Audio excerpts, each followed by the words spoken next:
17 दिसंबर को अमित शाह ने राज्यसभा में एक बयान दिया। अभी एक फैशन हो गया है, अम्बेडकर अम्बेडकर अम्बेडकर अम्बेडकर अम्बेडकर अम्बेडकर। इतना नाम अगर भगवान का लेते तो 7 जन्मों तक स्वर्ग मिलता था। वैसे तो ये बयान ये बताने के लिए था कि कांग्रेस के कारण कैसे अम्बेडकर को केंद्रीय मंत्रिमंडल के पद से इस्तीफा देना पड़ा था, लेकिन कांग्रेस ने इसे ऐसे पेश किया जैसे अमित शाह ने न सिर्फ अम्बेडकर बल्कि पूरे दलित समाज का अपमान कर दिया है।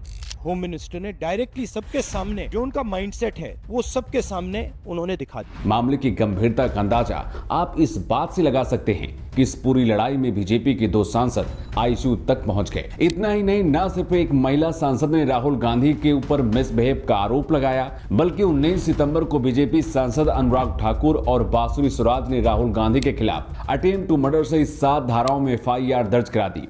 हम लोग पीसफुल प्रोटेस्ट कर रहा था तो leader of opposition Shri Rahul Gandhi ji बहुत क्लोज प्रॉक्सिमिटी में आके I also did not feel comfortable, अच्छा नहीं लगा। जिस तरह से अम्बेडकर के सम्मान को लेकर सड़क से संसद तक विरोध हुए हैं, उसके बाद इतना तो साफ हो गया है कि नेताओं को इस बात का कोई फर्क नहीं पड़ता कि अम्बेडकर का सम्मान हुआ है या फिर अपमान हुआ है। इन्हें तो बस इस बात की चिंता है कि दलित वोट बैंक कैसे उनके पाले में आए। इस वीडियो के जरिए यही समझने की कोशिश करेंगे कि कैसे कांग्रेस ने अम्बेडकर को मंत्रिमंडल से इस्तीफा देने के लिए मजबूर किया और क्या भीमराव रामजी अम्बेडकर का सम्मान सिर्फ चुनावी हथियार के रूप में इस्तेमाल किया जा रहा है या फिर सच में भीमराव अम्बेडकर जी का अपमान हुआ है। इसे समझने के लिए सबसे पहले आपको अम्बेडकर और कांग्रेस के रिश्तों को समझना होगा। आज भले ही कांग्रेस अम्बेडकर की सबसे बड़ी हितैषी, सबसे बड़ी दलित प्रेमी पार्टी के रूप में दिख रही है, लेकिन एक हकीकत ये भी है कि इसी कांग्रेस ने उन्हें 2 बार चुनाव हरवाया और उन्हें मंत्रिमंडल पद से इस्तीफा देने के लिए मजबूर भी किया। कांग्रेस और अम्बेडकर के बीच मतभेद की शुरुआत 16 अगस्त 1932 को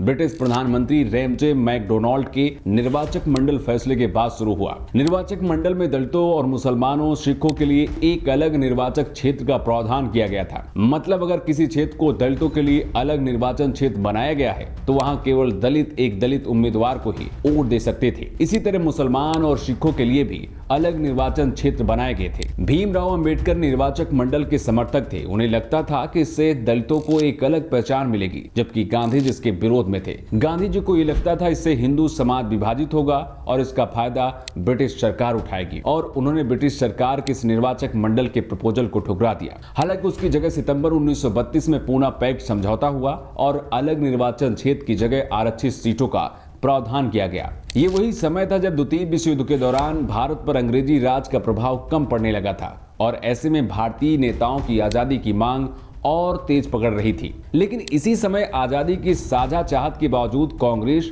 और अम्बेडकर के बीच वैचारिक मतभेद भी गहराते जा रहे थे। इसकी पहली झलक 6 दिसंबर 1946 को बनी संविधान सभा में दिखा।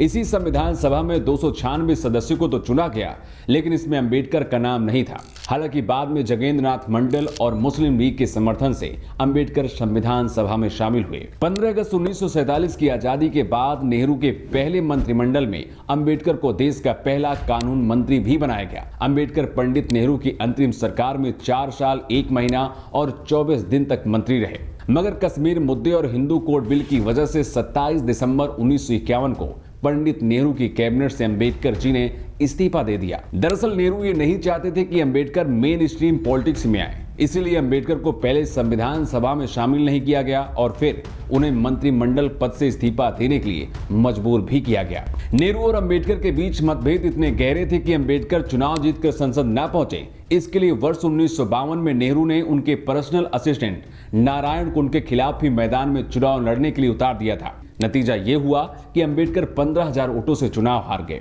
लेकिन बात यही खत्म नहीं हुई।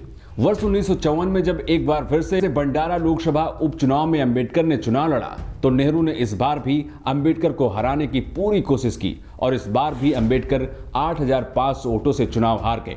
अम्बेडकर आजादी के बाद सिर्फ 9 साल तक जीवित रहे और 1956 में उनका निधन हो गया। 17 दिसंबर से 20 दिसंबर के बीच सड़क से संसद तक जो कुछ भी हुआ उसने इतना तो साफ कर दिया कि ये विवाद अम्बेडकर के लिए नहीं था, बल्कि उन दलित वोटरों के लिए था जो भीमराव अंबेडकर को अपना भगवान मानते हैं और पार्टियों को सत्ता तक पहुंचाते हैं। रूलिंग पार्टी से लेकर अपोजिशन पार्टी तक सभी में ये होड़ लग गई कि कौन सबसे ज्यादा दलित प्रेमी है और इसी का आउटपुट संसद में देखने को मिला। राहुल गांधी जैसे नेता चुनाव में संविधान की छोटी पुस्तक लेकर घूमते हैं और उसे दिखाकर लोगों से वोट मांगते हैं। देश में 20,13,78,000 दलित हैं, जो देश की आबादी का 16.63% हैं, जिनमें 15.4 करोड़ दलित गांवों में और 4.7 करोड़ दलित शहरों में रहते हैं। इसी वोट बैंक के लिए कांग्रेस कोशिश कर रही है, क्योंकि ये तबका अब सत्ता की कुंजी बन चुका है। देश में 156 सीटें ऐसी हैं जहां दलित वोट बैंक काफी संख्या में है। इन्हीं 156 सीटों में से इस बार विपक्षी गठबंधन ने 93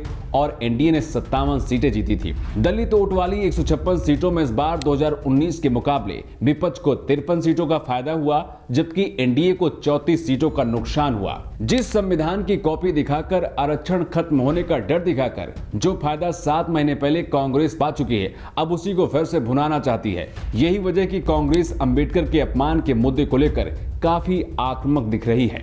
लेकिन सिर्फ कांग्रेस ही नहीं, बल्कि बीजेपी भी दलित वोट बैंक के लिए हर कोशिश कर रही है। बीजेपी तो जनसंघ के जमाने से ये दलितों को अपने साथ जोड़ने की कोशिश कर रही है और इसमें वो एक हद तक सफल भी रही है।